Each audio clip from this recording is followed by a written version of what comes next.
مولاي صل وسلم دائما أبدا على حبيبك خير الخلق كلهم مولاي صل وسلم دائما أبدا على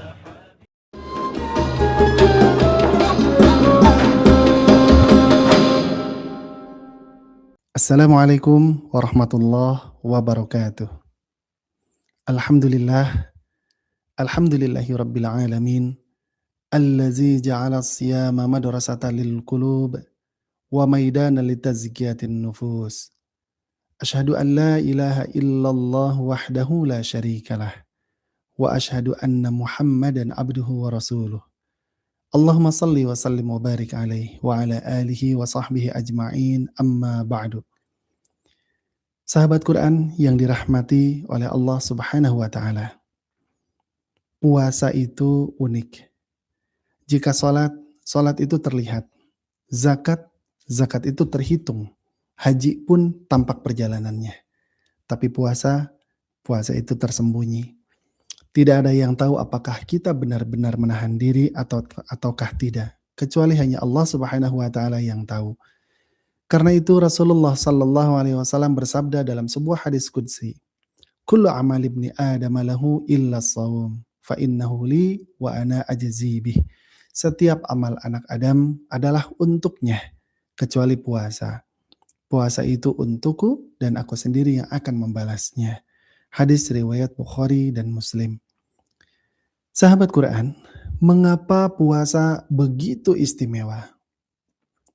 Jika kita perhatikan, ternyata lapar dan dahaga di dalamnya ada panggilan rahasia antara hamba dan Rabb-Nya. Seringkali hati kita keras, itu bukan karena kurang ilmu, tetapi karena terlalu kenyang terhadap dunia ini. Perut yang kenyang itu bisa membuat lalai. Hidup yang nyaman bisa membuat lupa. Imam Al-Ghazali dalam Ihya Ulumuddin menjelaskan bahwa kenyang berlebihan itu bisa menguatkan syahwat dan melemahkan ruh. Maka Allah Subhanahu wa taala menghadirkan lapar bukan untuk menyiksa tetapi untuk melembutkan. Lapar membuat kita sadar bahwa kita ini lemah. Membuat kita sadar bahwa kita adalah makhluk yang membutuhkan. Membuat kita sadar bahwa kita adalah hamba yang bergantung.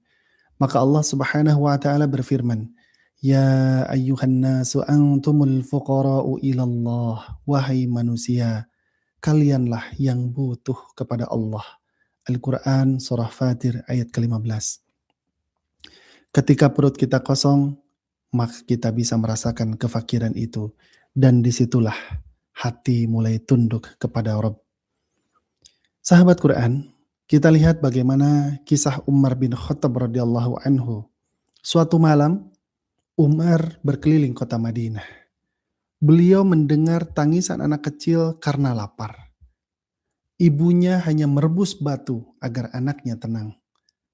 Umar tanpa ia sadari meneteskan air mata. Ia menangis. Beberapa saat kemudian, lalu beliau pulang, lalu memikul gandum sendiri di pundaknya.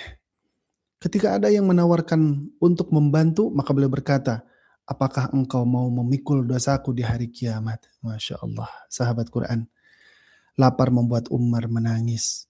Lapar melahirkan empati. Maka kalau kita lapar, apakah kita hanya sibuk menghitung jam berbuka atau kita juga teringat fakir miskin? Sahabat Quran, haus itu sunyi, tidak terlihat, tidak terdengar. Haus itu terasanya adalah di dalam. Ketika tenggorokan kering, kita bisa saja minum secara diam-diam. Tidak ada yang melihat, tapi kita tidak melakukannya. Kenapa? Karena kita tahu bahwa Allah Subhanahu wa taala melihat. Itulah ikhlas, sahabat Quran. Rasulullah sallallahu alaihi wasallam bersabda, "Yada'u ta'amahu wa syarabahu wa syahwatahu min ajli." Ia meninggalkan makan, minum, dan syahwatnya karena aku. Hadis riwayat Bukhari. Sahabat Quran, haus itu latihan pengawasan Allah atau muraqabah. Kita menahan diri bukan karena takut kepada manusia, tapi karena kita cinta kepada Allah Subhanahu wa taala. Abu Bakar radhiyallahu anhu dikenal sering berpuasa. Suatu hari beliau berbuka dengan roti sederhana dan juga hanya seteguk air. Beliau menangis. Kenapa menangis? Ketika ditanya, lalu beliau berkata, "Aku takut kenikmatan ini mengurangi bagianku di akhirat." Masya Allah. Padahal sahabat Quran, yang beliau makan sangat sederhana. Orang yang mengenal Allah, bahkan dalam kenyang pun, hatinya takut melakukan kelalaian. Sahabat Quran, dalam mazhab Imam Asy-Syafi'i sebagaimana dijelaskan dalam kitab Fathul Mu'in, bahwa rukun puasa itu ada dua. Yang pertama adalah niat pada malam hari, dan yang keduanya adalah menahan diri dari pembatal sejak fajar hingga maghrib. Tentang niat, niat ini wajib dilakukan setiap malam untuk puasa Ramadan. Innamal a'malu binniyat. Sesungguhnya amal tergantung niat. Hadis riwayat Bukhari dan Muslim. Tanpa niat, lapar hanya menjadi diet. Dengan niat, lapar menjadi ibadah. Rasulullah Shallallahu Alaihi Wasallam bersabda, "Asyamu junnatun." Puasa itu adalah perisai. Hadis riwayat Bukhari dan Muslim. Perisai dari apa? Perisai dari neraka. Perisai dari syahwat. Perisai dari dosa. Imam An-Nawawi menjelaskan bahwa puasa melemahkan dorongan maksiat. Sahabat Quran, banyak dosa terjadi karena nafsu yang terlalu kuat. Maka puasa datang sebagai remnya, dan Allah sedang mendidik kita.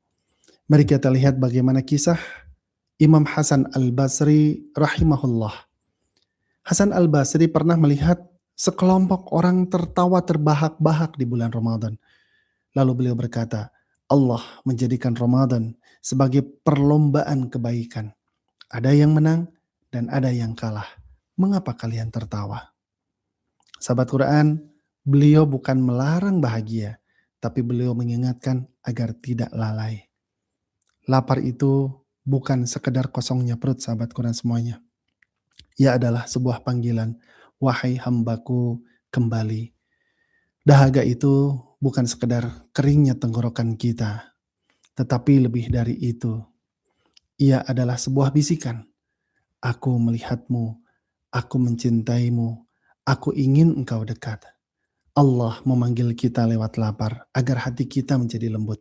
Allah memanggil kita lewat dahaga agar jiwa kita bersih. Allah memanggil kita lewat puasa agar kita naik derajat menjadi hamba yang bertakwa.